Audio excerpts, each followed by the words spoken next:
Yo, what up? It is Bobby Man, and today I'm going to be doing a in-depth guide on every single worker in Retail Tycoon 2. Just to start, I'll be talking about three things throughout this video. One, I'll be explaining every single worker in the game. Two, I'll be talking about whether you should actually be employing these workers. And lastly, I'll be talking about the EXP system with workers. So, obviously there are many workers in Retail Tycoon 2. There are 7 workers: cashiers, restockers, janitors, managers, guards, delivery drivers, and finance reps.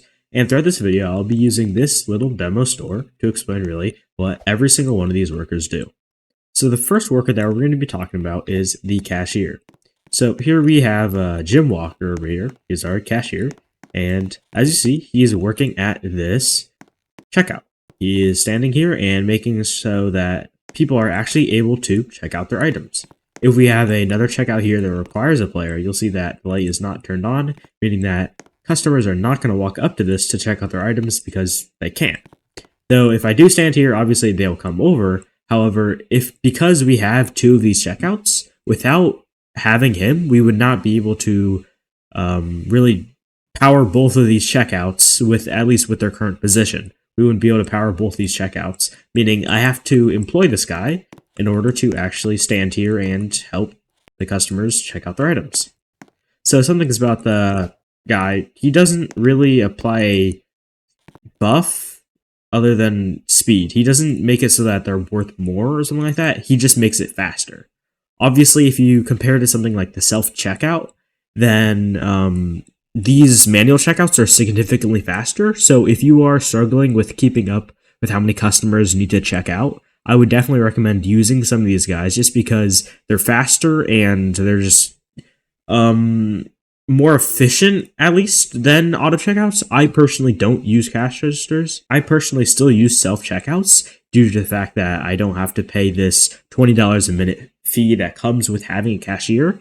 And in my opinion, I think it's about the same in terms of store efficiency. And if we look at this queue sizes, even with like 2 here, we're still at 3 stars. Obviously, this isn't a real store. You'd probably have more. But I think even with auto checkouts, you're going to be around the same, maybe a bit less. However, if you have enough checkouts, you're still going to be reaching your 5 stars, which of course is wanted. So when you have this cashier, obviously it costs $200, meaning I will lose $200 upon hiring him. Yeah, I lose $200.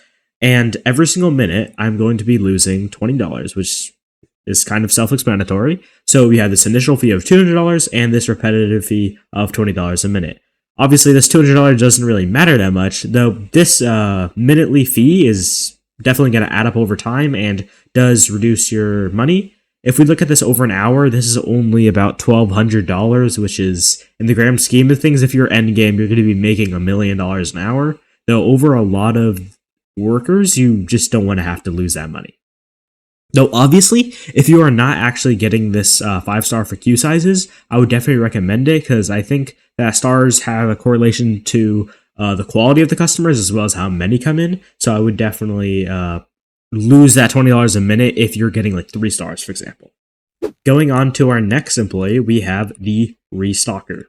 So as you see, I have 3 shelves here. I'm selling toys, which is just, kind of a standard thing. And we have this restocker here. Obviously, they're walking around. And you may see that they are just restocking these shelves. So if you go into the stock menu, you may see that, it's at 3 out of 11 right now. And after she's done stocking this, she's going to go around and hopefully she's going to go to the shelf and she's going to restock it. Or this one.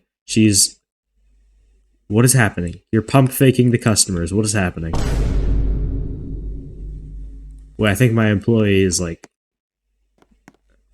I don't know what's happening here. What are you doing? Am I out of stock? Okay, I'm out of stock. I apologize. So obviously you still need to buy stock. I'll clarify that. You still need to buy stock in order for them to restock, obviously. So now that they have stock, you'll see that pretty quickly they're actually going to restock this. I think these are one of the better employees in the entire game. They're extremely useful. And especially in the end game, having to restock all your shelves gets incredibly tedious and annoying, so having these restockers is very, very important. Just like the cashier, they cost $200 to hire and are at a rate of $20 a minute. So Adding up, they can do some, though they are probably one of the most important employees, so I would definitely pay this $20 a minute. Again, I wouldn't get like 5 of them, that's just a waste. If you're in a smaller store, you probably need at least one. Obviously, you'll need at least one, but you're not going to need more than one. If you are in an endgame store, 2 to 3 is going to be fine, most likely. You may need over that, though I don't really have an extremely large endgame store, so I only need about 2 to 3. Going on to our next customer, obviously you may have noticed there's a lot of trash on the ground, and I've not actually unpaused them as I kind of want to demonstrate what they do, but they pick up trash. I don't really know what to say, but the janitor, they will walk around and pick up trash that is on the ground. I don't actually know where my janitor is. I think they're there. Okay, you can see him. He's coming over. He's going to do some cleaning. He's going to basically clean up the trash on the ground as well as empty these trash cans. So if we see him, he's gonna walk in. I think the first thing he's gonna do is empty out these trash cans. And after he empties out each of these trash cans, he's going to have to walk over to the dumpster. Obviously, this dumpster removes decoration score, so I would not recommend placing it next to your building exactly or inside. I have it like slightly outside. So if you look at the decoration score, you'll see that it is definitely drastically lowered around this area, so I would recommend placing it somewhat farther away. So after he has emptied both of those trash cans, actually I think these might start to go back up, you'll see that he is in fact cleaning up the trash on the ground, and he's actually pretty fast at this. Maybe it's because I have him higher level, though I'll explain that later. Overall, these guys are extremely useful. I would recommend using about 1 in your early game store, or even none. If you are in a really small store, then one of these trash cans will basically do the whole room, and you'll very easily be able to just press E on this and clear it without having to go to a dumpster or anything, so it'd be very easy to do this. If you're in a late early game store, which is about the size that requires 2 trash cans, then maybe having this janitor will actually help you out. Just like the last 2 employees, it has a $200 fee and a $20 a minute recurring fee. Going on to our next employee, you may notice that I, again, have it not working, but I will now turn them on. Due to me wanting to kind of save time, I've decided to turn on instant delivery. This is the manager. So there's 2 buttons. You can see they can mount to stock as well as instant delivery. What the manager does is they order items. So as if I was just buying this 100, for example, they do that, but they do it automatically, obviously. So depending on what this percentage is, they'll look at whatever you need to stock up on. For example, on my shelves, I have toys, right? And if we look at these toys, we go in the stock shelf menu, you'll see that it's 11, 12, 12, meaning we have a total capacity of 35 toys, right? Meaning every single time they go and buy some toys, that means they're going to cap out at whatever that is. So for example, if we have it at 200%, they're going to cap out at 70 toys, meaning a upward limit of 70 toys, and they're not going to go over the 70 toy.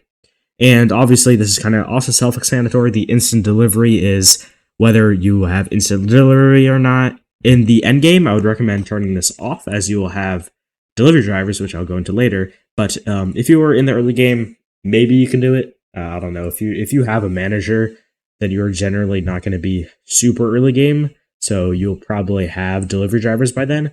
However, I would just generally not recommend having instant delivery. But for the sake of time, I'm going to turn it on, and just for the sake of like demonstrating what it does. So I will unpause this manager. This one's the one in the chair here. We unpause him, and you'll see that he is spending money. And if we look at this, we are instantly getting this stored. Obviously, normally you'd have it delivered, but we are instantly getting this. And every couple times, yeah, he's just going to order this. He's going to order 8 toys every time. And you'll see that it should cap out at 70. But basically, these guys are just going to be automatically purchasing your stock for you. Overall, these guys are very good. In my endgame storm, I have around 2 of these guys. If you were early game, I would not recommend buying these just because they are on the pricier side. They cost $400 to hire and $40 a minute, which is $3,200 an hour. And that can definitely add up. Sorry, $2,400 an hour. Yeah, these guys are very good at endgame though, just because you can actually AFK for the most part. Going on to our next employee, you may have already seen him going around if he's in the store. Why are you leaving? What did I do? Okay. You see there are two robbers here, and this guy's just come and do nothing. What is that pathfinding? I don't know. Basically, he just arrested both of these guys automatically. So you may know that criminals will automatically spawn from cars and come into your store and steal items. And after they steal an item, if they go to the checkout, or sorry, not checkout, the exit of the building, they will get flagged by this security gate, and they will basically be frozen. And I think they leave if it takes too long, but these guys will basically automatically arrest them so that you don't have to. These guys are very good for mitigating how much you lose. If you look at my statistics, you'll see that I've arrested 3,000, while only 49 items have been stolen from me. Meaning in that early game, I probably didn't have a guard, or I just wasn't paying attention maybe, but later on I started to get guards and you basically get no items stolen. That number at 49 has probably stayed the same for a very, very long time since I was very early game probably. And you should only need one guard. Because they freeze for so long, you should only need one guard. If you need more than one guard, then you have a very large store. But up until endgame, I'd basically be using one guard, especially due to the recent change that they did to security gates, making them actually freeze. Before, I think they still used to walk around. They would just notify, though. Going on to our next guy, we have the delivery driver. So, obviously, I don't have a car that delivers stuff, so I'm going to be using a cargo helicopter as an example. So, that is a terrible idea, but you'll get the point, because this guy takes a bit to come back. Say we have this helicopter, right? You'll see that this guy comes in, right? And if I place an order, non-instant delivery, because then there's nothing to do, I place an order, then this guy is going to go, wee, he's going to go in the sky, and he's going to fly out, hopefully, right? I'll have to unpause him. So, this guy is now, as you see, he's going to the dock, and he's going to go over to the loading dock and basically retrieve the items. He's going to get the items I just ordered, the 100 toys, and he's going to drop them off at our store. So this is very good if you want to AFK, and you obviously, if you have a very high storage item, for example, the large appliances, they take 100. So even with, I have a lot of storage here, but even with a lot of storage, you may fill up and you won't be able to AFK over a really long period of time. So if you want to have these automatic reoccurring purchasing and delivering of items, the manager and the delivery driver are a perfect pair. I generally only use one of these delivery drivers, but that's because I have the cargo helicopter, which is the best delivery thing in the entire game. You may say, oh, the blimp is better. It's not, but I'll talk about that later in a different video maybe. I generally use one. If you're using trucks, like semi-trucks or sprinter vans, maybe you'll need two. I don't really remember exactly. Though, if you are in the early game, these guys are actually very useful, as typically you would have to either manually drive over, which is very tedious, or you have to insta-buy, meaning you're losing that 25%. So generally, even in the early game, it is very useful to have these guys. If you have the starter car, the only thing you need is the worker, which he doesn't cost in a crazy amount, $30 a minute and $300, as well as a loading dock. So for this cargo helicopter, I have this landing pad. For the blimp, you have the larger landing pad. And if you want to do the truck version, you have this, which is in the default store, so you may already know about this, but you need an unloading dock as well as asphalt in front of the unloading dock for however long the truck is. So if it's really long, you may need, I think, up to 13 tiles, but the smaller trucks are, I think, I actually have zero clue, but they are not 13 tiles, obviously, going to be like maybe 6 or 7 tiles of asphalt in order for the delivery driver to actually park. Overall, these guys are extremely useful. Like I've said, they're pretty cheap, and I would definitely recommend getting one even if you're in the early game. Going on to our last and final employee, you may have seen that we do in fact have a finance rep here. So what the finance rep does is they are going to give out loans to these people. So he wants to buy a lot of stuff, and he doesn't have enough money, meaning he's just gonna get money. He went from $280, now he has $300. So that $30 did not leave my bank account. I did not lose that $30. However, they were going to get the $30 and they're going to spend the $30 at our store. Meaning, you just profit $30. Like this guy, he got $100 about, I think. And I'm just gonna get that $100. So these guys basically fabricate money. They're pretty good. Like every loan they give out, that's equal to like 3 minutes, and they give out like easily 10 loans. So these guys are basically profit no matter what. I would almost recommend getting these almost in any scenario, even if you're really early game, because that means they'll be able to buy even more of your products, spend more money, and it's basically just free money. I wouldn't recommend getting a crap ton. I have around 4 in my endgame store, but if you're early game, 1 to 2 will be fully fine. One thing you may have seen throughout this video is that they have levels. So I'll be talking about employee level, EXP, and really what it does. So if I have this guy, for example, he's level 3 with a 40% boost. If we have a level 1 guy, there is obviously no boost on him. This just means that because he's leveled up, he's getting experience from doing whatever task is. So for example, the cashier, every single time a person goes, this line is so long, sorry. Every single time a person goes through this cashier, then somebody is obviously going to buy an item and he's going to get EXP for it. I don't think it has anything to do with how much money or something like that, but I think it's totally based on the amount. So the janitor would be like every single time he gets picks up trash or dumps out one of these, then he would do it. And in general, it's just like a buff. You may be worrying like, oh, this design only uses 2 guards, but my guards are low level, so they're not good enough. Just get 3 guards then. It's not like it's going to be the end of the world if you have under-leveled stuff. Though over time, they're all going to level up. So it's okay if you're like, oh, I'm losing EXP because I have 3 guards instead of 1. And it's okay. Just use whatever you need to get, and over time, they'll level up decently fast too, and they will be maxed out. Obviously, these level 5 is taking some time. They take a decent bit of time, but under an hour for each employee easily. So if you're doing all of them at once, you should be fine, and it's not the end of the world if you aren't able to level up these guys. But they do give some really good increases. For the finance reps, I think they get a 10% work speed per level. For delivery drivers, they get a 5% driving speed per level. For the security guards, they get a 15% movement speed per level. For managers, they get a 10% spending limit, meaning they're able to buy more items at once. For janitors, they get a 20% cleaning speed and 10% movement speed per level. For restockers, they get a 15% movement speed per level.